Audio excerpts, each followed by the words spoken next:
Okay, we're going to build an amplifier today. We're going to use a bipolar junction transistor. We're going to use a NPN type. And this is what we're going to build. What will happen is I want you to bring in a 9-volt. Make sure that when you come to lab, you have your own 9-volt battery. Okay? All right. You're going to hook up the signal generator. All right, and you're going to set that signal generator to 440 hertz. All right, that's concert A. All right, that's an A pitch. All right, now you're going to tie all your grounds together. So the 9-volt battery and the function generator and all the O-scope grounds, all the alligator clips are going to be connected to ground. Okay. You're going to come out of the function generator. You're going to go to two different things. You're going to go to a capacitor. Let me move my iPad a little bit so I can draw a little bit. So out of the function generator, you're going to go to a capacitor, which looks like this. Okay, so a round little component. But what it is it's two pieces of foil wrapped around a hole bunch with a little piece of paper in between them so that you can store a charge on them. All right. You're going to be using electrolytic right now. And usually if you have a voltage and you have a positive and negative voltage, these are polarity sensitive. You'll see a black stripe with a little negative, and that should go toward negative if you're putting it on a power supply or something. What we're going to use for today is just in line with some stuff, so it won't matter this time. But be aware when you start getting up into the microfarads, you're going to use a bunch of electrolytics, and they need to be oriented in the right way. All right, so I'll warn you before you have to use them, but that negative terminal right there will be right by the short lead. It's a lot like a diode in that fact. Okay, so you're going to go through that first capacitor. Now,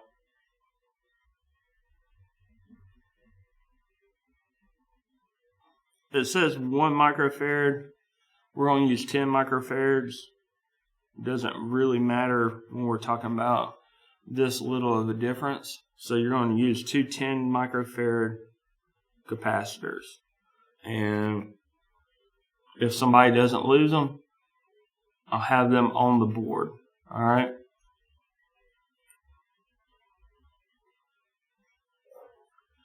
You'll take your 9-volt, and it's going to feed two resistors, two 100K resistors. All right. So I want you to look at everything that's connected and transfer that to a breadboard. So I've got 3 things that are connected. I've got one leg of this 100 ohm. I've got one leg of this 100 ohm. And I've got the positive terminal of that 9-volt. So the red wire is going to be going somewhere. Okay. So the way that'll look is when we have a lot of connections, power usually has to go a lot of places. We'll wire them up to these little bus bars here. Okay. These that are on the sides of your breadboard are all connected. So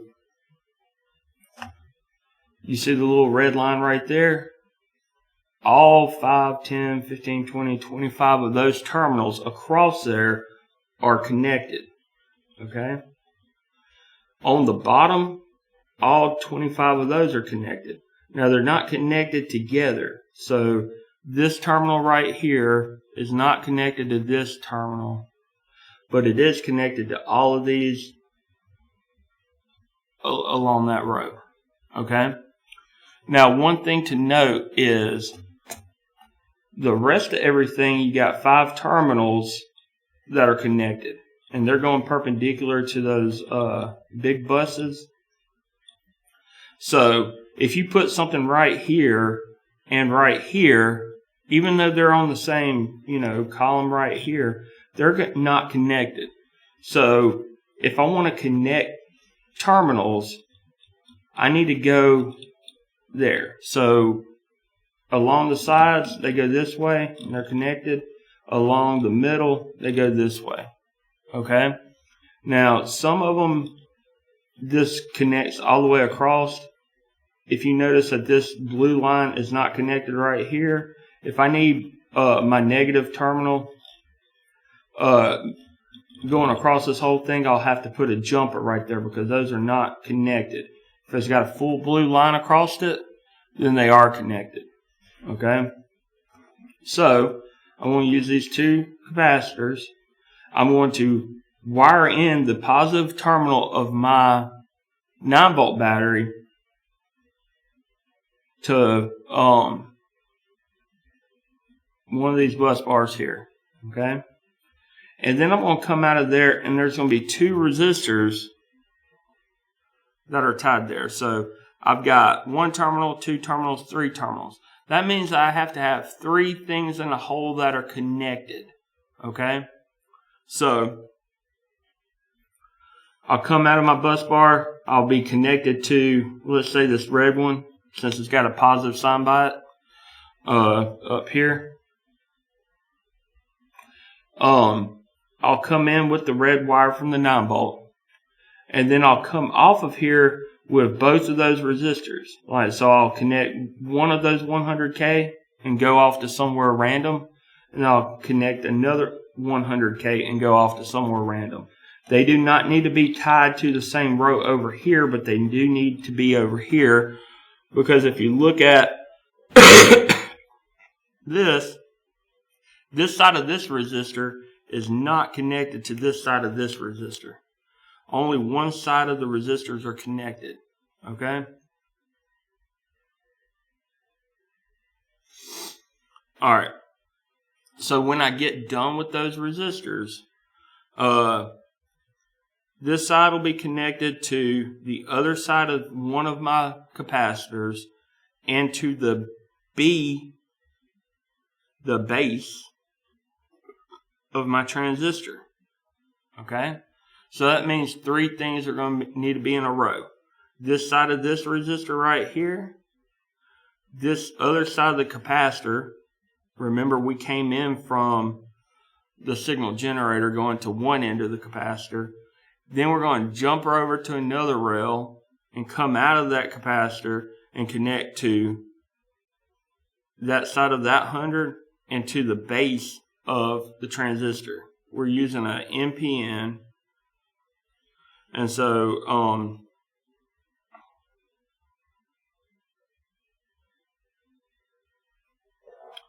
let me pull up something real quick.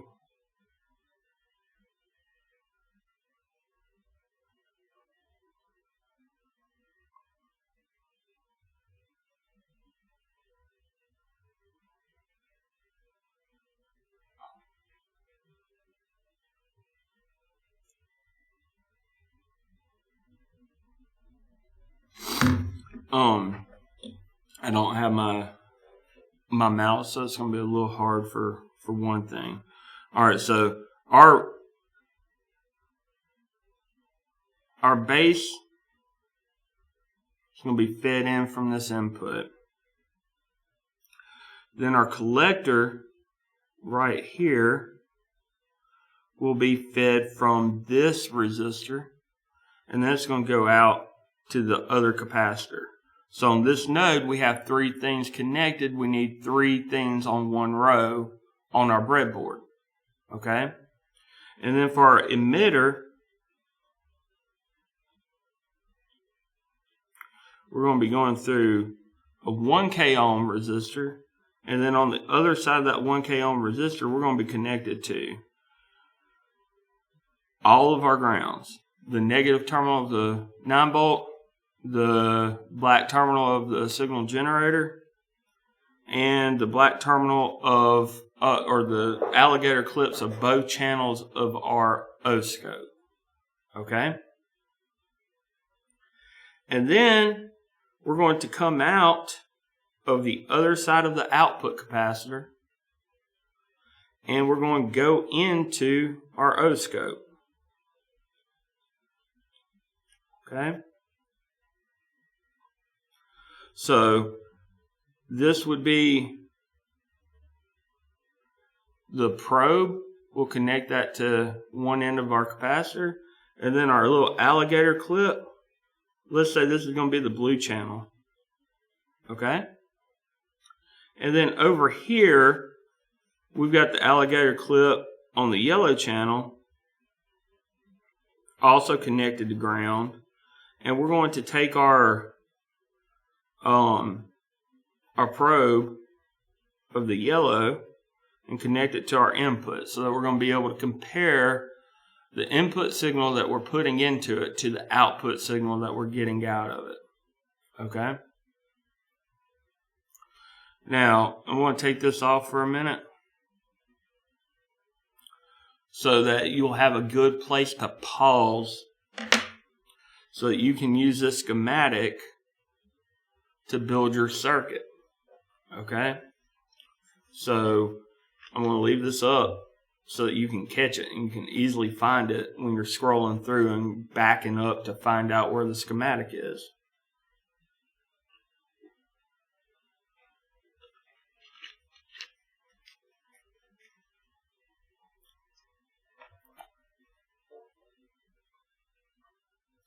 Okay, so that transistor, what's it look like? It's a 3-terminal device. It's got 3 terminals, and it looks like an oval cut in half. Okay, so you're going to have a flat side and you're going to have a rounded side on the ones that we're using right now. Now, which one of these terminals is a base, collector, and emitter? We don't know.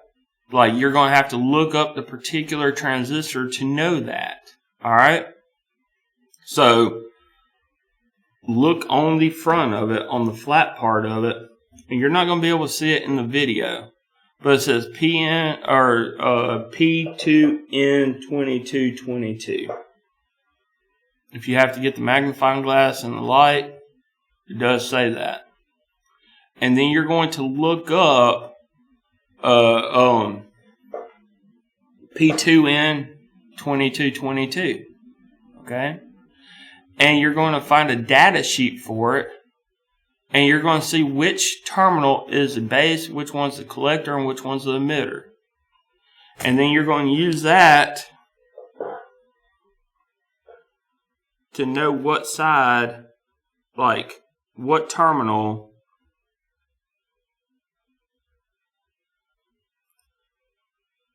to connect everything to. Okay? Just because the base is in the middle of the schematic symbol does not mean that it's going to be the middle terminal of the physical package. Especially MOSFETs and stuff, they like to put their gate over on the side. So, you're going to do that. One thing to note, I've got these transistors 2 different ways. I've got this one across rows, right? So this terminal is not connected to this terminal, and it is not connected to this terminal. Now notice that I have this transistor connecting across a row, like so it's all in the same row. If I do that, all of those terminals are shorted together because that little row right there makes a connection for all of them. Okay? So, this is correct. This is not. Alright. So, what you're going to do, I'm going to make sure that I'm actually on the right internet, is you're going to learn how to research. So you'll put in whatever transistor or MOSFET or any component you have into Google. All right, so we've got a P2N2222. All right, I wanted to go. And I want to get a bunch of different things. So I could put in the component, and then I could put in data sheet. That's one of the quickest way to get information about stuff. All right. Then I'm going to look at the P2N2222. All right.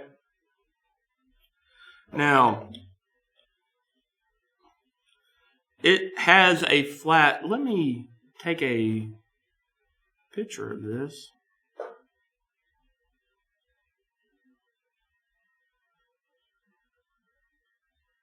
I can mark it up. We've got the flat side right there.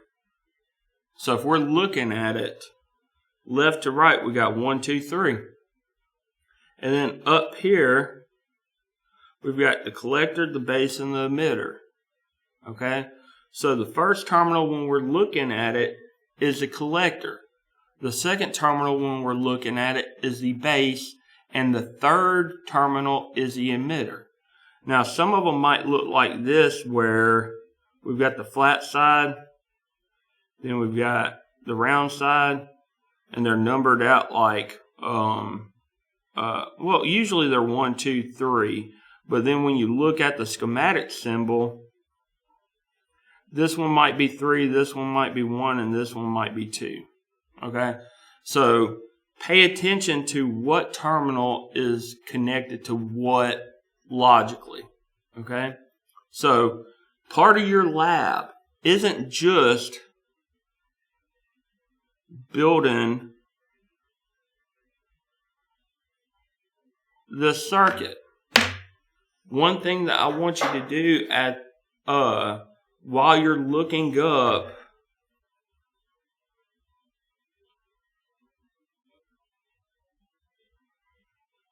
your transistor is I want you to take a picture of or a screenshot of you finding that data sheet for the P2N2222. Okay? So that's going to be part of your lab. Take a screenshot that you found the data sheet for it. Then you're going to build this, and then you're going to take a little small video of the oscope, which is connected over on this side, looking at the output of this signal and the input of this signal. And what it should look like, really, is you'll have a small